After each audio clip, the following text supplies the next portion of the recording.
Hello friends, welcome to let's learn. आज हम करने वाले हैं बहुत ही interesting questions. So without any delay let's start the class. हमारा फर्स्ट क्वेश्चन है the least powerful computer.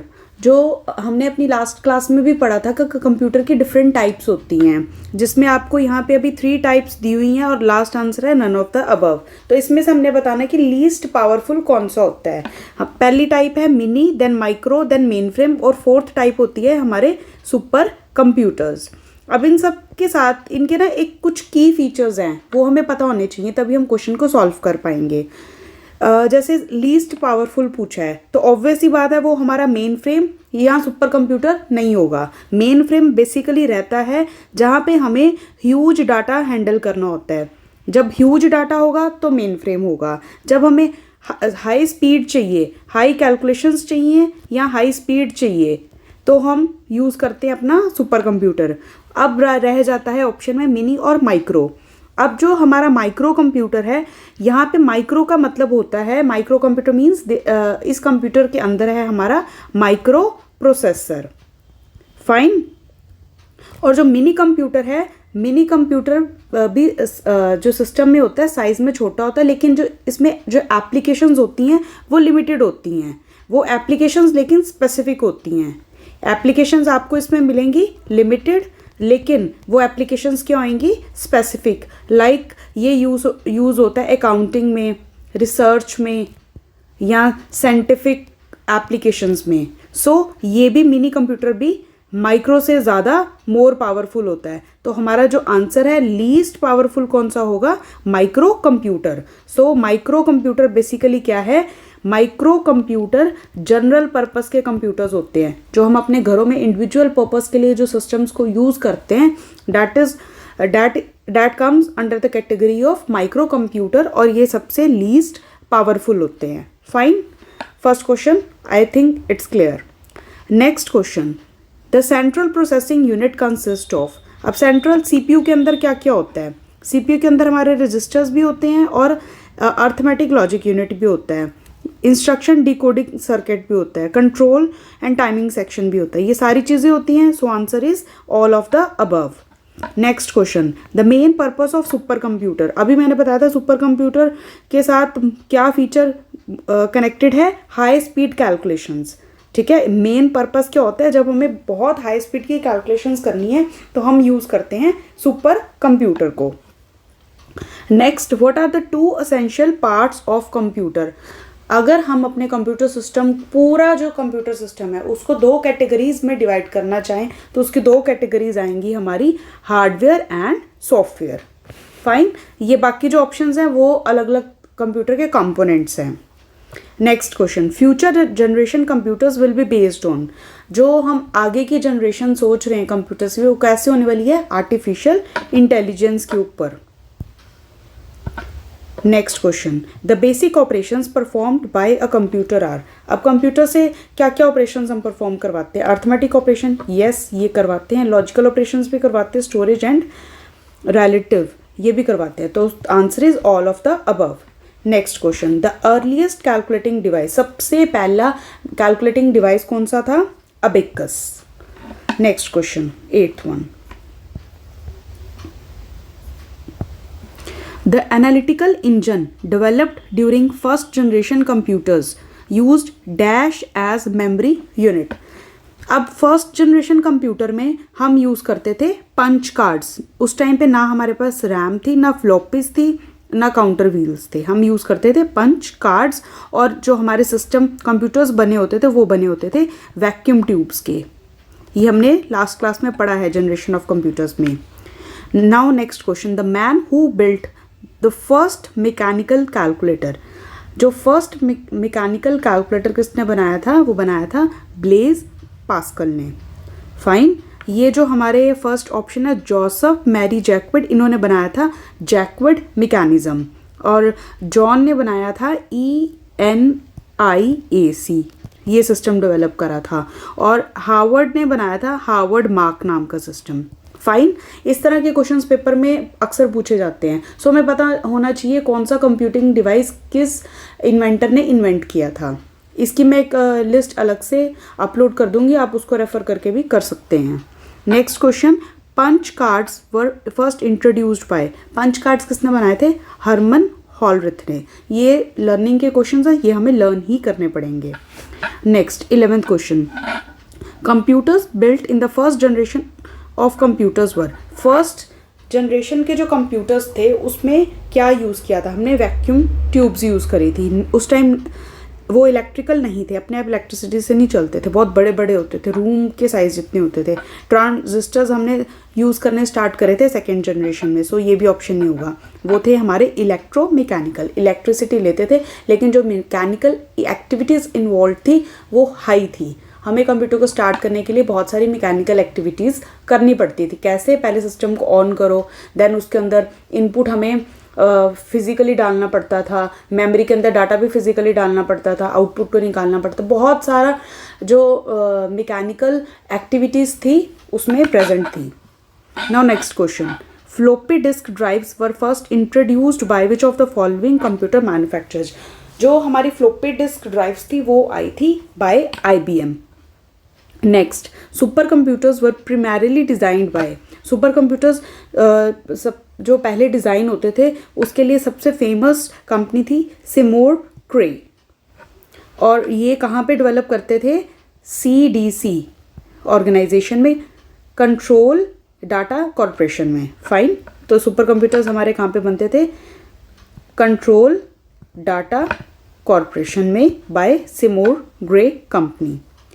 Now next question, the floppy drive have, जो हमारी फ्लोपी डिस्क होती हैं या ड्राइव्स होती हैं उसके ऊपर कौन सी कोटिंग होती है? Magnetic coating, because these are magnetic devices.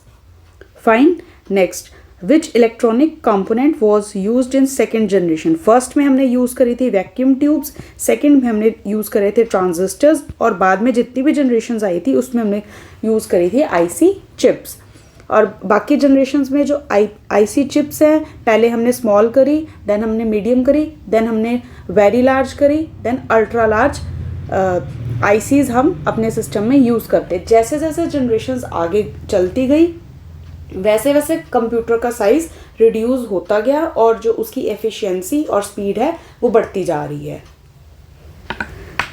Next question 16th, very large scale integration circuit technology, ये किस जनरेशन में हमने यूज़ करी? ये हमने यूज़ करी 4th जनरेशन में, क्योंकि देखो फर्स्ट में तो हमने वैसे वैक्यूम ट्यूब यूज़ करी है तो ये ऑप्शन तो है नहीं, सेकंड में हमने यूज़ करे थे ट्रांजिस्टर्स, वो भी ऑप्शन नहीं है, थर्ड जनरेशन में ICs आई थी लेकिन बहुत मतलब मीडियम स्केल की आई थी, स्मॉल स्केल की आई थी, वो यूज़ करी थी।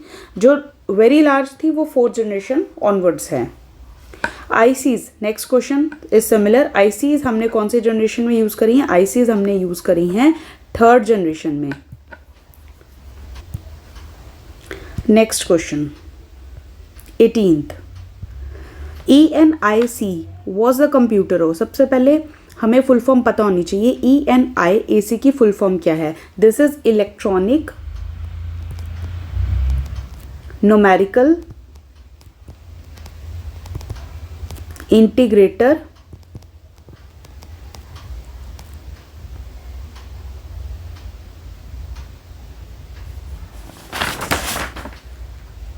And computer. फाइन, ये हमारा आया था 1st जनरेशन में।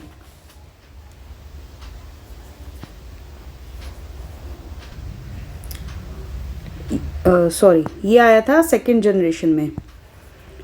ENIAC आया था 2nd जनरेशन में, और जो 1st जनरेशन का सबसे फेमस और कमर्शियल कंप्यूटर था वो था UNIVAC, that is universal automatic computer. 1st generation में था हमारे पास यूनिवर्सल, इसको लिख लेते हैं यहाँ पे, let me right it, universal automatic computer, ये हमारा 1st जनरेशन का था, और 2nd जनरेशन का था ENIAC।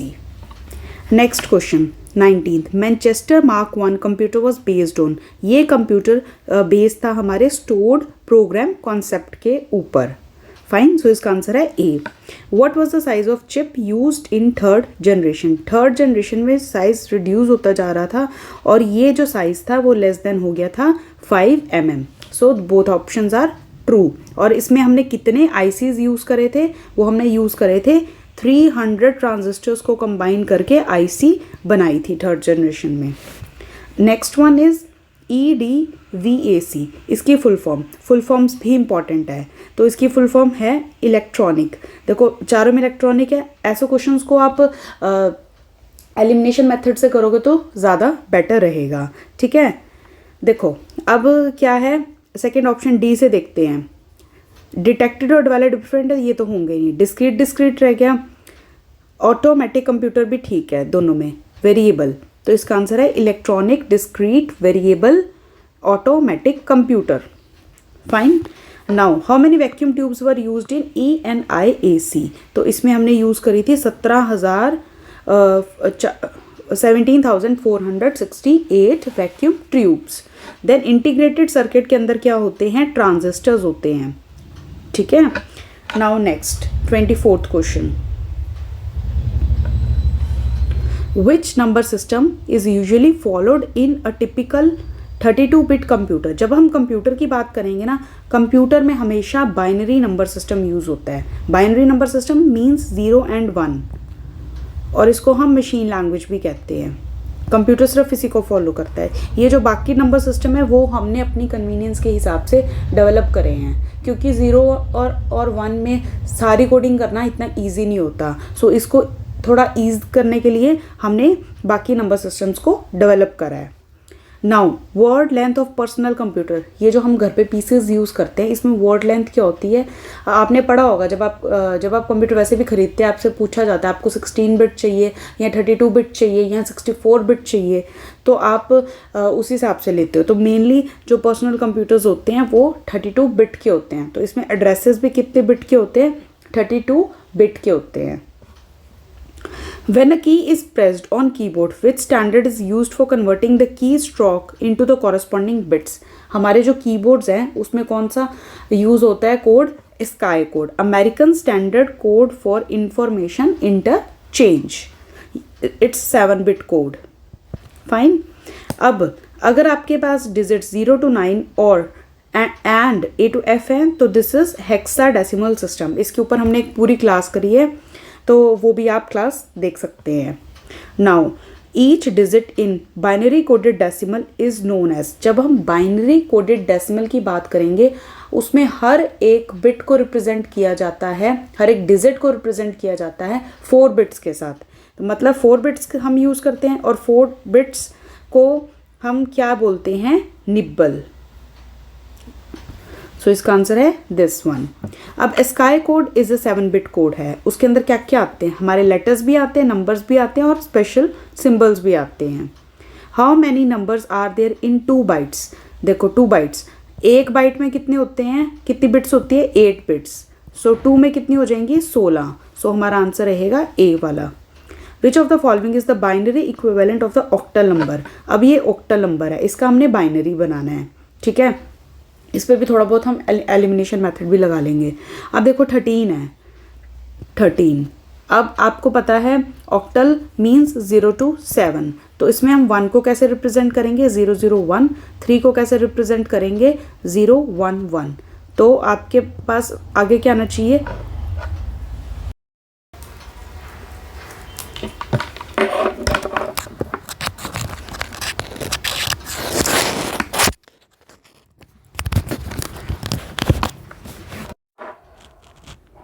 So 13 is sorted. 13 का तो हमारा ये आ गया 1011। सो ये ऑप्शन नहीं होगा, ये ऑप्शन नहीं होगा। So the answer is in दोनों में से हो सकता है। अब हमारे पास लास्ट पे क्या है? 0.54। अब 0.54, अब हमारे पास 2 डिजिट्स हैं, तो हमारे पास पीछे भी 6 डिजिट्स आनी चाहिए। तो इसका आंसर होगा this one. Now next question 32। What is the range of the numbers which can be stored in 8-bit register? अब 8 बिट में अगर हम स्टोर करें तो उसकी रेंज हमेशा रहती है -128 से लेके +127 तक। Half byte means 4 bits. 4 bits को क्या कहते हैं? Nibble. What is the gray code for decimal. अब ग्रे कोड हमें 7 का बताना है, तो इसके लिए जैसे 7 को अगर हम बाइनरी में रिप्रेजेंट करना चाहें तो होगा 111, लेकिन हम ग्रे कोड की बात करें तो इसका आंसर आएगा 0100। Now next one, calculate the binary division. अब हमने इसको डिवाइड करके आंसर निकालना है। हमने क्या करना है, 11000 को हमने डिवाइड किया 100 से, इसको 100 से डिवाइड किया, तो ये पहले 1 से किया, 100 आ गया, 10 इसका रिमाइंडर बचा, फिर 0, यहाँ पे हमारे पास 10 बचा, हम 0 को नीचे ले आए, तो फिर ये 1 पे जाएगा 100, ये 1 बचा यहाँ पे, तो इसका आंसर क्या आ जाएगा 110। उसके बाद what is the maximum count that 6 bit binary word can represent. 6 bit 2⁶ which is equals to 64, तो इसको हम 0 से लेकर 63 तक करेंगे, तो हाईएस्ट वाला हो जाएगा 63। Which number system is not a position notation.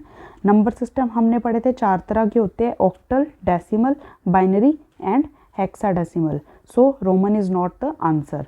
सो यहाँ पे क्वेश्चन का आंसर हो जाएगा this one. Fine. Now next one, what is the sign magnitude representation. ये रह गया। The sky is a subset of. Sky किसका सबसेट है, 8 बिट EBCDIC कोड का, ठीक है। ECB कुछ नहीं होता, ECB कुछ नहीं होता, EBCDC कुछ नहीं होता, ठीक है। What is the sign magnitude representation of the binary number. अब आपके पास 1101 है, 1101 इसमें तो है ही नहीं, ये तो वैसे कैंसिल हो गया, इसमें भी नहीं, ये भी कैंसिल हो गया। अब 1101 1101, अब साइंड मांगा है, तो हमें एक आगे बिट चाहिए जो रिप्रेजेंट करेगी साइन को। प्लस है इसलिए यहाँ पे 0, अगर यहाँ पे नेगेटिव होता तो यहाँ पे 1 होता, ठीक है। What is the XS3 code. XS3 code is always self complementing code. XS3 क्या होता है, सेल्फ कॉम्प्लीमेंटिंग कोड होता है।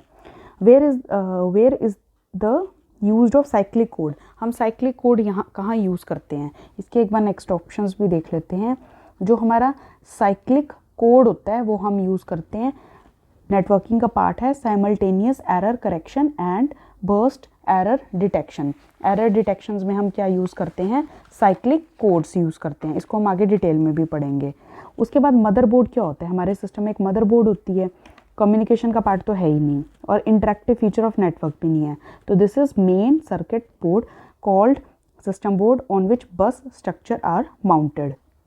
Fine. The oldest form of computer language, सबसे पुरानी लैंग्वेज कौन सी है, मशीन लैंग्वेज। नेक्स्ट क्वेश्चन है हमारे इनपुट आउटपुट डिवाइसेस के ऊपर। Which device is used as a standard pointing device. Pointing device तो आपको पता ही है, सबसे फेमस कौन सा है हमारा पॉइंटिंग डिवाइस, माउस। अब what are the units use to count the speed of printer. Speed, printer की स्पीड हमेशा काउंट होती है पेजेस पर minute. So our answer is this one. Which of the following is a term related to scanner. Scanner, अब देखो जब हम cartridge की बात करते हैं वो हमारे प्रिंटर में होता है, जिसमें हम इंक को फिल करते हैं या फिर टोनर को फिल करते हैं, ये भी प्रिंटर का पार्ट हो गया। लेज़र, जब आपने देखा होगा स्कैन करते हैं तो एक लेज़र लाइट स्कैन करती है, so scanner is the right answer. और जो ट्वेन है ये क्या है, ये API है, एप्लीकेशन प्रोग्रामिंग इंटरफेस है।